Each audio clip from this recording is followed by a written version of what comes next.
Hello and welcome. Thanks for streaming with us on March 14th on Afghan Voice Agency. Afghanistan's government will send official delegations to Turkey and Russia for the proposed peace talks in both countries, a top official said on Saturday. Hamdullah Moheb, the country's national security advisor, announced the decision at the news conference in the capital Kabul a day after Moscow and Ankara announced plans to hold meetings in the coming weeks. He said the Foreign Ministry and High Council for National Reconciliation will decide who to include in delegations.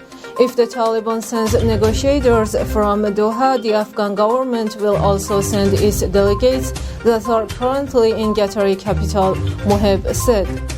Foreign Minister Hani Fatmar will visit India on March 21st for talks on a strategic partnership and recent developments in the intra-Afghan dialogue, says a media report. During a trip to New Delhi, which will take place after a meeting on Afghanistan in Moscow on March 18, Atmar is expected to exchange notes on recent developments in the peace process with his Indian counterpart Jaishankar.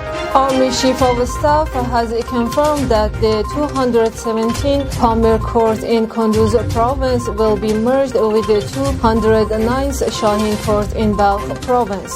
Speaking at the press conference with senior security officials on Saturday, Army Chief of Staff Mohammad Yassin Zia said the Ministry of Defense was also working on reforms in times of war. According to the Chief of Staff, the focus is on reforms at the Ministry of National Defense headquarters and other areas with organizational inflation or additional staff.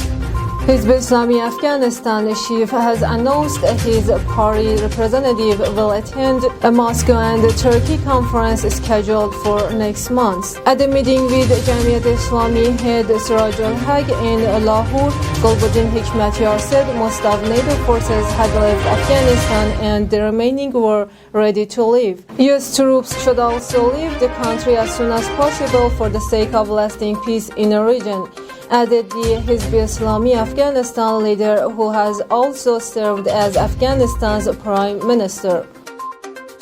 Some Afghan officials have warned that Washington's aggressive push for the political settlement could backfire by deadlocking talks, undermining the elected government, and plunging the country deeper into violence, the Washington Post reported. According to the Post, Washington's approach, nicknamed Moonshot by some U.S. officials because of its lofty ambitions, is an attempt to get the two sides to agree to a political settlement in just a matter of weeks. The approach, nicknamed Moonshot by some U.S. officials, referring to its lofty ambitions, is an attempt to reach a peace deal within weeks by applying unprecedented pressure to negotiating teams on both sides of the conflict, the Taliban and the Kabul government. Thank you for the privilege of your time.